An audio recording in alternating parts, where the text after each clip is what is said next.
All right. Let's get this thing started. Scrivener process for me, Kwame, your boy, Mbalia. Wait, let me do my pop filter check. Tingles, kra, pop, pop, ka, ka, ka. Skibby key, pop, pop. And the poop, poop, brr, boom. All right, pop filter check is completed. Let's jump into it. All right, you can see I got this new project up right here. Don't worry about the tutorials. I already done those. You can do them if you want to. For me, I just jump straight down to fiction, novel, maybe novel with parts, but usually just novel.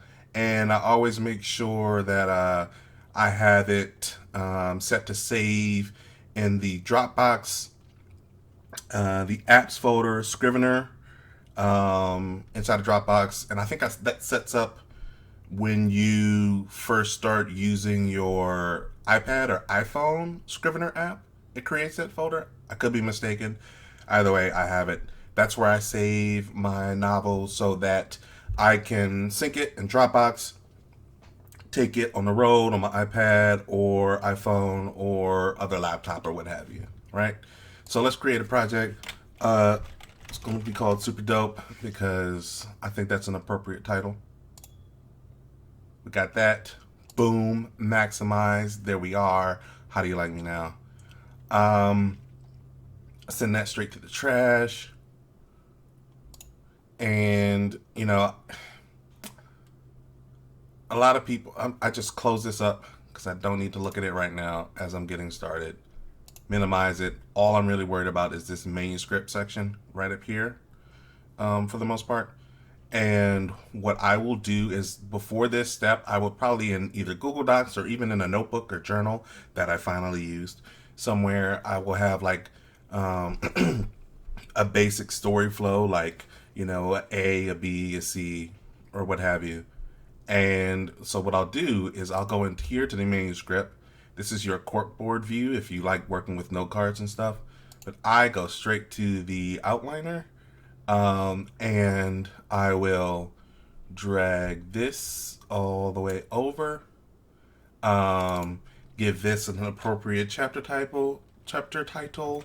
Stuff happens. Sounds phenomenal. Do a synopsis. Hey, stuff happens. It's phenomenal, right? And then I have a little basic outline. Control Shift, excuse me, Control Shift N on Windows gives you a new chapter folder. You can see the untitled pop right here.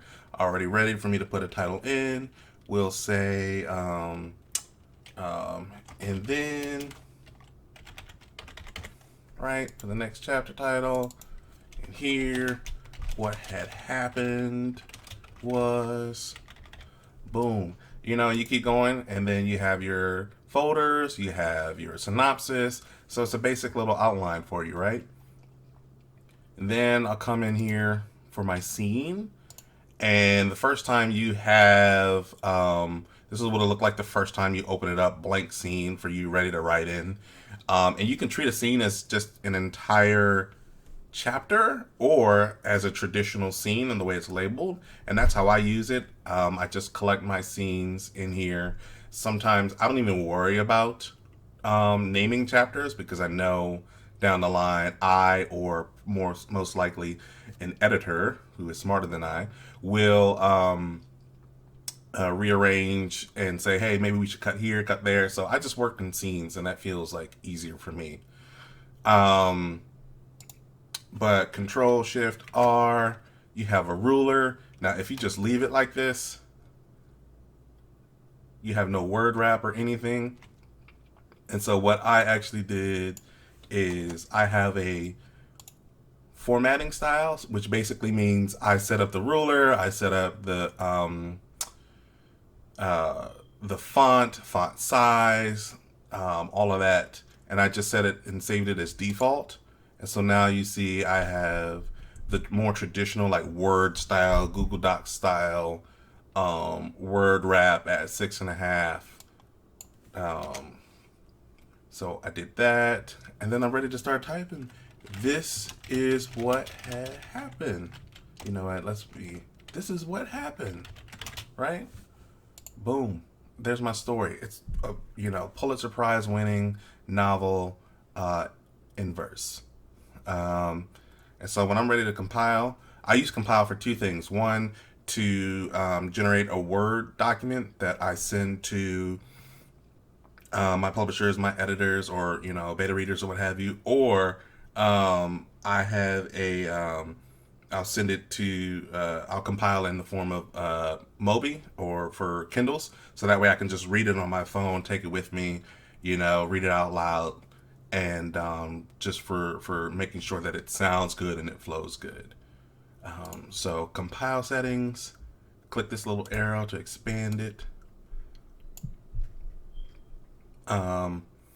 And the most important thing for me is I am compiling not for print, let's just say for Word doc. Um, and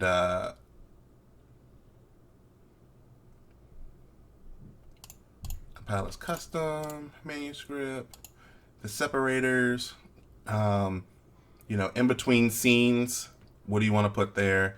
In between folders, or what for me, what are chapters, page breaks, make the most sense. Folder and text separator, so chapter and the start of a scene, text and folder separator, end of a scene, start of a new chapter. That kind of makes sense to me, so I just leave it like that.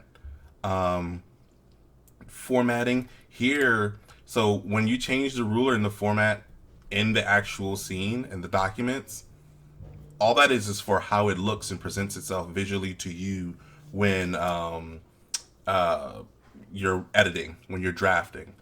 But here is where we will set it how it will look, when you compile, and generate an actual document. And so I will level 2. You can see it highlights the scene. So this is where it affects like what you've been drafting. And so in here is where I'll go into my font, Courier New. Not really, not on this watch. Times normal 12-point font. We'll go in there like that, and set that as okay. And then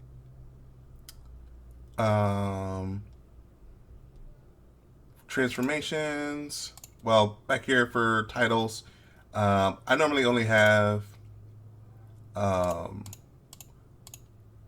the folders. You can see highlighted. So that's the only place that chapter titles will be generated, which is why, I put the titles in here. It pulls that, generates your title or what have you.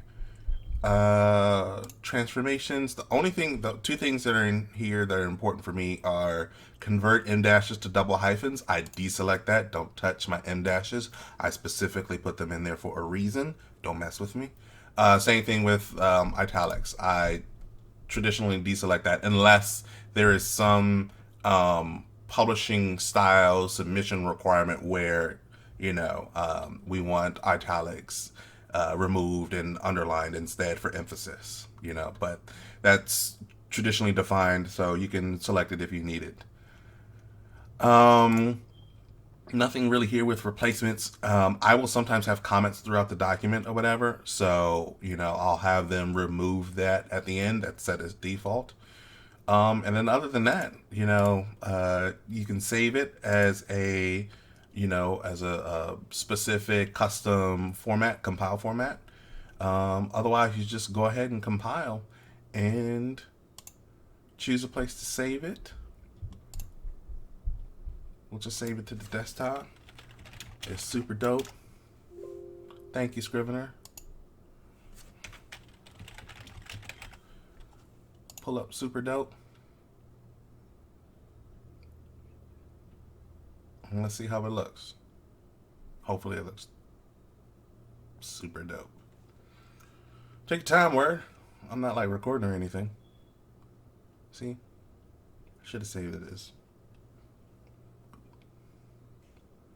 Look at that. God, that is like a masterpiece. That is a masterpiece. Look at that. Fantastic. Now, there's a bunch of other things that we could have set up, where the chapter one starts, in terms of placement on the page and surname, for, when you're submitting your manuscript or what have you. But I traditionally just delete all of this except for the page number, and I just do that in Word anyway because it's just a draft that I'm sending. But there you have it. Process, start to finish, boom, pow. How do you like me now? This is just how I work. There are probably better and more efficient ways to work, but that's just what I do. So you do you.